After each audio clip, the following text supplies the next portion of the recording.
welcome back to another video. Today I'm going to be doing the classic what's in my camera bag breakdown. Now some of you guys may find this super boring and some of you may find it super helpful. Depends on the way you look at it. I know that whenever I get coffee with my friends, it's the sort of thing that gear is always brought up. It's always interesting talking about the tools that we're using and how that helps us achieve our creative projects. As we know, I shoot both film and digital, so that will be prevalent in today's video. And given that I used to work for Fujifilm, I shoot very heavily on the Fujifilm X Series range. So XH2, XH2S, and we will go into depth a little bit further on around that. I do want to mention that there should never be an emphasis on the photographic gear that you use. Yes, there's going to be cameras out there that are going to do the job better, but in terms of having a vision and going out there and achieving that, I know people that can do that with a phone, and the camera is a tool that will help you do that just a little bit more efficiently, just a little bit more productively. It's about applying the right camera to your situation. Something to keep in mind when you are making your decisions, but other than that, let's jump into the video. So I'm using the Peak Design 45 litre black backpack. Big thank you to Dakota Brown for sorting out this one for me. Now, if I flip it over, I have the first thing that you will see is the Peak Design capture clip.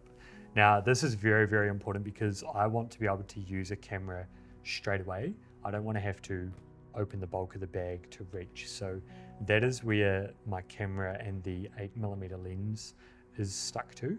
If I am going into any dodgy situations, overcrowding, anything like that, then it is probably the sort of thing I'm going to put the camera away just to be a little bit safer.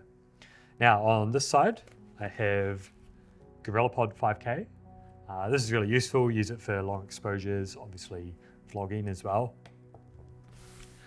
Over on this side, I have memory cards. So everything I need is in there. Opening up the back of the backpack here, you can see it is very conveniently laid out. So I've actually got a wanded packing cube in the bottom here. So that has all the cameras. We will go through that shortly. In the laptop sleeve, we have Apple MacBook Pro 13-inch. Now, looking at these ones, the first camera that I'm going to pull out, the classic Fujifilm Quick Snap. So that is just absolutely vital on a overseas trip. It's always cool just to be able to pull it out and snap away and get those candid moments. Looking at, we'll do this one, Fujifilm X-H2. Now this has the 16 to 55mm lens on it. I love using the 16 to 55 for both photography and videography content. Covers everything. When you're traveling with a kit like this, you do want to keep things as small as possible. You don't want to have multiple items. So 16 to 55 does the job really nicely for that one. Mamiya 7.2. Now I have the 80mm on this camera, and I've also got a lens in here, but I wasn't actually going to bring this camera traveling with me purely because it's something that is quite precious. At the end of the day, you've purchased the gear, you might as well use it. So those are my two photography-based setups.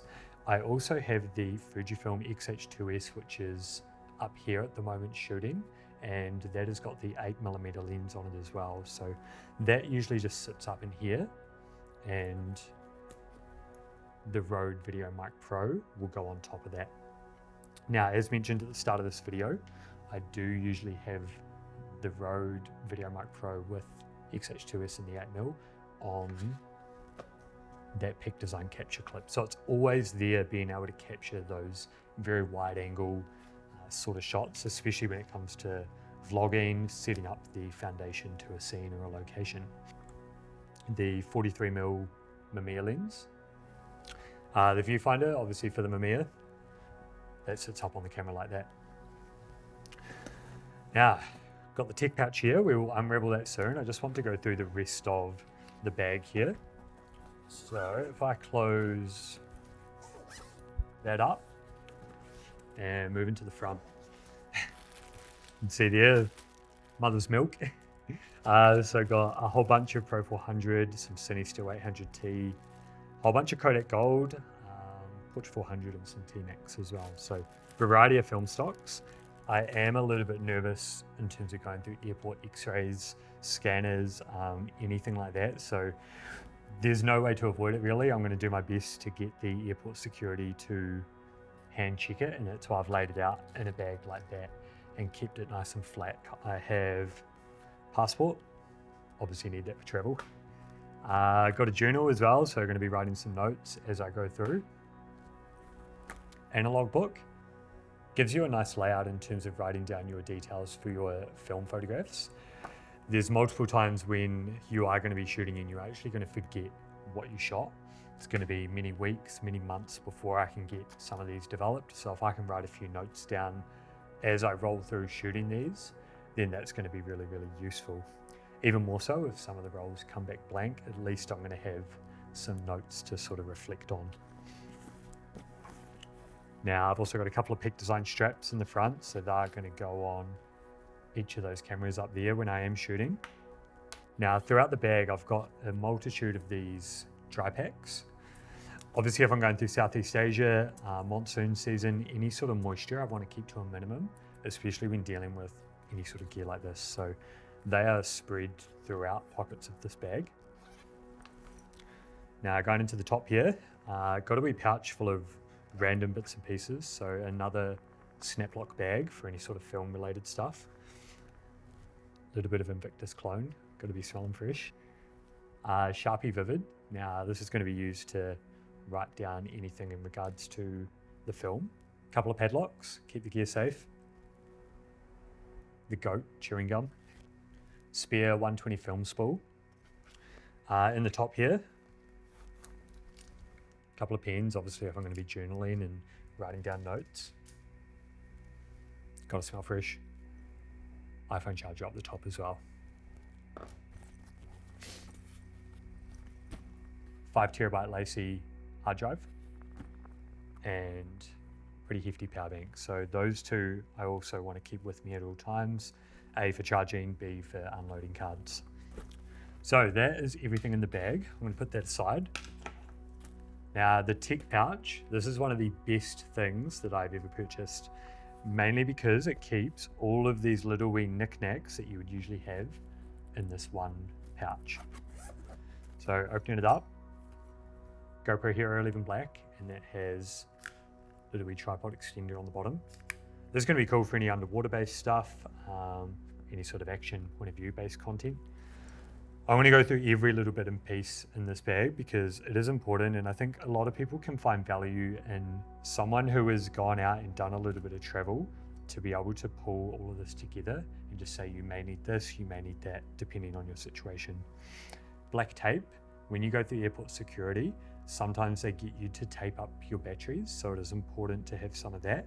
The last thing you want to do is be frantically searching for some at the airport because sometimes security does not have any. Earbuds, I usually use these when shooting gigs. USB-C cable for the hard drive, Apple MacBook charger, Fuji body caps, spare battery for the Mamiya, one of the Fujifilm EFX8 flashes. This is just a film flash, it's nothing too major, but there may be a time where I want to use something like this. Plus it's small, so. Now, a big thank you to Anupam up in Auckland who sorted me out these. So these are a couple of microphone units. Again, super small, so of course I'm going to take them traveling, and they're really good for if I'm going to do any lapel work. I got a variety of these tripod plates, and these are the ones that have the wing at the bottom, so super easy to put in. Wing cover for the microphone. Wired headphones, because there are so many times when my Sony headphones or earpods go flat, and especially when you're traveling and you just want to listen to some music, that's very important. Hot shoe to 1/4 inch adapter, so this is used to put the GoPro on the top of the camera if I want to get any point of view related stuff. More cables, more USB-C cables. Another spare 120 film spool, micro USB cable, microphone lapel connector, fresh Bingham business cards. If I'm going to be out there overseas networking and chatting to people, then it's going to be really important to give them out. Now in here I just have a couple of plates and a couple of spare Peak Design anchor loops, along with the Allen key and just an Apple MacBook adapter. So that is everything pretty much. I've kind of splattered out everything along here on the table. I would have loved to have kept it a little bit tidier, but that is the bulk of what is in my camera travel bag. Again, this thing here keeps majority of this in one place, so very, very cool. Peak Design travel pouch. I'll put a link for that one in the bio. But in terms of everything else here has a reason to be in my bag. There's nothing that is here that I probably wouldn't not use. It's very important that, especially when you're trying to keep things light and portable and everything like that, that you have a reason to take everything. So there we have it. As you can see, there's a lot of gear here, but in terms of what I want to go out there and achieve in terms of digital photography, film photography, videography in general, there is everything here that I need to get that done. So absolutely no excuses. I hope you guys enjoyed this video. If you're keen to stay in the loop in terms of what I get up to overseas, then hit that subscribe button down below, and I will be sure to see you in the next one. Cheers.